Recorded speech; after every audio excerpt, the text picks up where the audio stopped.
ചാലക്കുടി കലാഭവൻ മണി സ്മാരക പാർക്കിലെത്തുന്നവരെ വരവേൽക്കാൻ ഗജരാജ ശില്പം തയ്യാറായി. പാർക്കിന്റെ പ്രവേശന കവാടത്തിൽ 1 വർഷം മുമ്പാണ് ശില്പത്തിന്റെ നിർമ്മാണം ആരംഭിച്ചത്.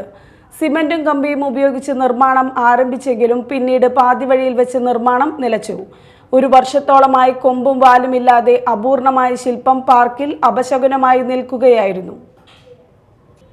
നഗരസഭയും ശില്പിയും തമ്മിലുണ്ടായ അഭിപ്രായ വ്യത്യാസമാണ് ശില്പനിർമ്മാണത്തിന് തടസ്സമായതെന്ന് പറയുന്നു. നിത്യേന 2 നേരവും നിരവധി പേരാണ് പാർക്കിൽ എത്തുന്നത്. ഇവരുടെയൊക്കെ പരിഹാസപാത്രമായി മാറുകയായിരുന്നു ഗജരാജ ശില്പം. ശില്പം പൂർത്തീകരിക്കാത്തതിന്റെ പേരിൽ നഗരസഭയ്ക്കെതിരെ വലിയ വിമർശനവുമുണ്ടായി. പാർക്കിന്റെ പല ഭാഗത്തും കാടുകയറി ഇഴജന്തുക്കളുടെ താവളമായി മാറിയെന്ന വിമർശനം നിൽക്കുമ്പോൾ തന്നെയാണ് ആനയുടെ പേരിലും വിമർശനമുയർന്നത്.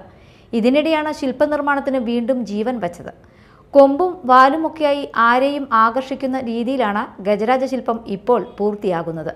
ഇത് കലാഭവൻ മണി പാർക്കിന് അഴകായി മാറും. ഇപ്പോൾ തന്നെ പാർക്കിൽ എത്തുന്നവരുടെ പ്രിയപ്പെട്ടവനായി മാറി ഗജരാജ ശില്പം. അവസാന മിനുക്കുപണി കൂടി പൂർത്തിയായാൽ ഗജരാജനെ നാടിന് സമർപ്പിക്കും. ഗജരാജ ശില്പം പൂർത്തീകരിക്കാത്തത് സംബന്ധിച്ച് ഉയർന്ന വിമർശനങ്ങൾക്ക് ഫലം കണ്ടുവന്ന സംതൃപ്തിയിലാണ് നാട്ടുകാർ.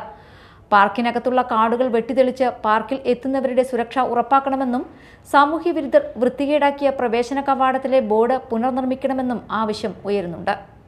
Media time, Chalakudy.